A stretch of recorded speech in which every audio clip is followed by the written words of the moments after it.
Sunday ஆனாலே நம்ம மட்டும்தான் வேலை செய்வோமா? ஏன் இந்த ஜென்ஸ் எல்லாம் வேலை செய்ய மாட்டாங்களா? பண்ணுவாங்க. எப்படி பண்ணுவாங்கன்னா, அவங்க ஃபோன் நோண்டுவாங்க இல்லையா?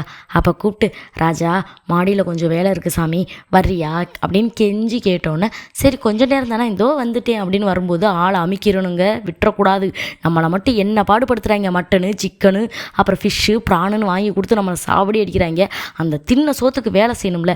அதனால் நான் மாடியில் கூட்டிகிட்டு போய் ஆளை உட்கார வச்சு, எனக்கு இதில் வந்து க்ரீன் ஷீட்டு வந்து இறக்கி கொடுங்க, அப்போ தான் வந்து வெயில் படாது, அப்போ தான் வந்து செடி கருகாது, பூ மலராது அப்படின்னு என்னென்னமோ டைலாக் விட்டு என் வீட்டுக்கார் ஏண்டி உளர்ற அப்படின்னு.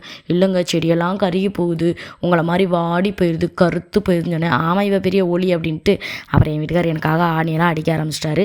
அதில் என்ன ஒரு ட்விஸ்ட் அப்படின்னா, ஆணி கூட காசுக்கு வாங்கிட்டு வரல, திடீர்னு சொன்னால் எங்கேருந்துடி கிடைக்கும் அப்படின்ட்டாரு. பட் இருந்தாலும் பரவாயில்லைங்க, எனக்காக அடித்து கொடுங்களேன் அப்படின்னு.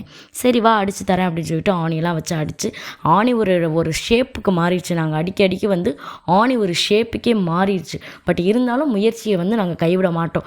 ஆணி எந்த ஷேப்புக்கு மாறினாலும் பரவாயில்ல, நீங்கள் அடித்து அந்த ஷீட்டை எனக்கு இறக்கி கொடுங்கன்ட்டோம். ஆனால் இதில் ஒரு பெரிய விஷயம்னா, அந்த மேலேருந்து இறக்கிட்டோம்ல, இறக்கி முடிச்சதுக்கப்புறம் தான் பின்னாடி பார்க்குறோம் எங்களுக்கு பைப் லைன் போயிட்டு இருந்தது.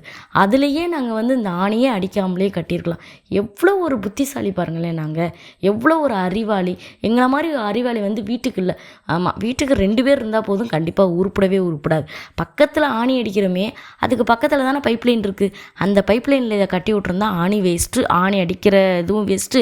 நம்ம அந்த இடத்துல ஹோல்ஸ் போடாமலே இருந்திருக்கலாம். சரி போங்க, இந்த மாதிரி தான் குரலி வித்து அப்பப்போ நடக்கும். நாங்களும் இப்படிலாம் நிறையா பண்ணியிருக்கோம். அதெல்லாம் எக்ஸ்ட்ரீமாலாம் நிறையா பண்ணியிருக்கோம். இது வந்து அதில் ஒரு சின்ன சுஜிபி தான். சரி ஓகே, இதெல்லாம் முடிச்சுட்டு என் வீட்டுக்காரர் வந்து கொஞ்சம் புதினா நான் எடுத்து வச்சுருக்கேன் தண்ணியில், அதையும் எனக்கு அப்படியே நட்டு வச்சு கொடுத்துருங்கன்னே. அதையும் மனுஷன் வந்து யோசிக்கவே இல்லை, நட்டு வச்செல்லாம் கொடுத்துட்டாரு. ஆனால் என்ன ஒரு விஷயம் அப்படின்னு பார்த்தீங்கன்னா, இந்த டெய்ல்ஸ் வந்து பார்த்திங்கன்னா ரொம்ப கரைப்படுகிறதுனால ஸ்டாண்டு வச்சே ஆகணும். மஸ்ட்டு வந்து ஸ்டாண்டு வைக்காமல் இந்த மாதிரி டெய்ல்ஸில் வைக்காதீங்க. கரைப்பட்டுச்சுன்னா அது ஒயிட் கலர் டெய்ல்ஸாக டங்கு வர அந்து போயிடுது. ஏன்னா வந்துட்டு தேய்ன்னு தேய்ச்சி கழுவுறதுக்குள்ளே முடியலடா சாமின்னு ஆகி போயிடுது. ஒரு பொண்ணு வந்து இன்ஸ்டாகிராமில் கேட்டிருந்தாங்க, அக்கா கீழே போட்டிருக்க டைல்ஸ் நல்லா இருக்குது அப்படின்னு. ஒரு தடவை செடி அந்த கார்டனிங் போடும்போது ஒரு பொண்ணு போட்டிருந்தாங்க. சிஸ்டர், அவங்களுக்கான வீடியோ தான் இது வந்து கூலிங் டெய்ல்ஸு. நீங்கள் நார்மலாகவே டெய்ல்ஸ் கடையில் போய் கேட்டாங்கனாலே அவங்க சொல்லுவாங்க. இதில் வந்து நிறையா டிசைன் இருக்குது. இது வந்து நல்லா இருக்குமா அப்படின்னு கேட்டால், ஓகே வைக்க இறங்காது அப்படின்னு சொல்லி தான் நம்ம போட்டிருக்கோம். ஆனால் இதில் நிறையா மைனஸும் இருக்குது. தண்ணி பட்டால் செம்ம வழுக்குது. குழந்தைங்க இருக்கிறப்போ தண்ணியெல்லாம் போட்டுறாதீங்க, செம்ம வழுக்குது. அது ஒரு மைனஸ் பாயிண்ட்டு. இன்னொன்று என்ன அப்படின்னு பார்த்தீங்கன்னா, மெயினான விஷயம், நீங்கள் வந்து ரொம்ப வெளிச்சத்தில், அதாவது வந்து சூரியன் நல்ல வெளிச்சமாக இருக்கும் இல்லையா, மதியம் 11 மணி 12 மணி 1 மணிக்கெலாம் வந்தீங்கன்னா, அந்த டெய்ல்ஸோட ரிஃப்ளெக்ஷன் வந்து உங்கள் கண்ணுக்கு வந்து அவ்வளோ கண்ணு கூசுகிற அளவுக்கு அடிக்கும். அந்த ரிஃப்ளெக்ஷன் வந்து உங்கள் கண்ணுக்கே வந்து கூசுகிற அளவுக்கு அடிக்கும். அது ஒரு மைனஸ். ஆனால் இதில் வந்து ஒயிட் டெய்ல்ஸ் மட்டும்தான் இருக்குது, ப்ளைன் ஒயிட்டும் இருக்குது. நாங்கள் அந்த ப்ளைன் ஒயிட்டில் பார்த்திங்கன்னா அங்கங்கே டிசைன் வச்சு வாங்கியுமே எங்களுக்கு வந்து ரொம்ப கண்ணு கூசுகிற மாதிரி தான் இருக்குது. ஸோ யாராவது வாங்குறீங்க அப்படின்னா ப்ளைன் ஒயிட் டைல்ஸாக வாங்காதீங்க. ஆனால் அது வந்து ரொம்ப எக்ஸ்ட்ரீமாக கண்ணு கூசும். ஓரளவுக்கு மீடியமாக அதில் வந்து கலர் இருக்கிற மாதிரி வாங்குங்க, அப்போ தான் கண்ணு கூசாது. இன்னொரு விஷயம் வந்து, குழந்தைங்கள வந்து இந்த மாடியில் விளையாட விடுறீங்க அப்படின்னா கண்டிப்பாக வந்து தண்ணி இல்லாமல் பார்த்துக்கோங்க. ஏன்னா அவ்வளோ வழுக்கும் இந்த டெய்ல்ஸு. எனக்கு வந்து வீட்டுக்குள்ளே போட்டிருக்கிற டெய்ல்ஸை விட மேலே போட்டிருக்கிற டெய்ல்ஸ் தான் வந்து எனக்கு என்னமோ வந்து ரொம்ப வழுக்கிற மாதிரி ஒரு ஃபீலு. அதனால் வந்து இது ஒரு மைனஸ்ன்னு தான் நான் சொல்லுவேன். இதில் இன்னொரு விஷயம் என்னென்னா பார்த்தீங்கன்னா, கழுவுறதுக்கு வந்து எவ்வளோ தான் ஸ்ட்ரெயின் அந்த கரை ஆனாலும் கொஞ்சம் டெய்ல்ஸுங்கிறதுனால ஈஸியாக தான் இருக்குது. பட் எடுத்தோன்னே பார்க்கும்போது ரொம்ப வந்து ப்ரௌன் ஆயிடுதா, ஸோ அது வந்து அசிங்கமாகவும் இருக்குது. ஸோ இது மைனஸும் இருக்குது, ப்ளஸ்ஸும் இருக்குது. பட் இதுக்கு பெஸ்ட்டு வே அப்படின்னு பார்த்தீங்கன்னா, ஸ்டாண்டு வச்சு கீழே இப்போயே நிறைய வந்து ரேக் இருக்குது. பட் அதை நான் வாங்கிட்டு ஒரு வீடியோ போஸ்ட் பண்ணுறேன் கண்டிப்பாக. அதே மாதிரி இன்ஸ்டாகிராமில் வந்து என்னோடய வீடியோ வந்து ஒரு சொட்டு நீர் பாசனம்ங்கிறது ஆல்மோஸ்ட் அது பார்த்தீங்கன்னா 2 lakhsக்கு மேலே ஓடிடுச்சு. நிறைய கமெண்ட்ஸ் 2K வரைக்கும் லைக் மட்டுமே போயிருந்தது. நிறைய பேர் அதில் வந்து கமெண்ட்ஸ் பண்ணியிருந்தாங்க. ரொம்ப தேங்க்யூ ஸோ மச்.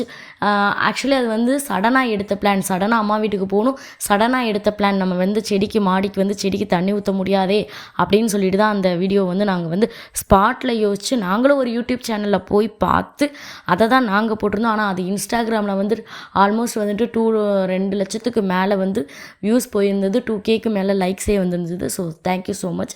பட் அடுத்த மாதம் நாங்கள் ஊருக்கு போகும்போது அதுக்கும் ஒரு சொல்யூஷன் வச்சுருக்கோம். அதை நாங்கள் ஆன்லைனில் வந்து ப்ராடக்டை சர்ச் பண்ணி வாங்கியாச்சு. இந்த தடவை கொஞ்சம் டெவலப் ஆகி நாங்கள் வந்து செடிக்கு வந்து சொட்டு நீர் பாசனத்தை வந்து எப்படி வச்சுட்டு போகிறோம் அப்படிங்கிறத கண்டிப்பாக உங்களுக்கு நான் வந்து விசிபிளாக காட்டுறேன்.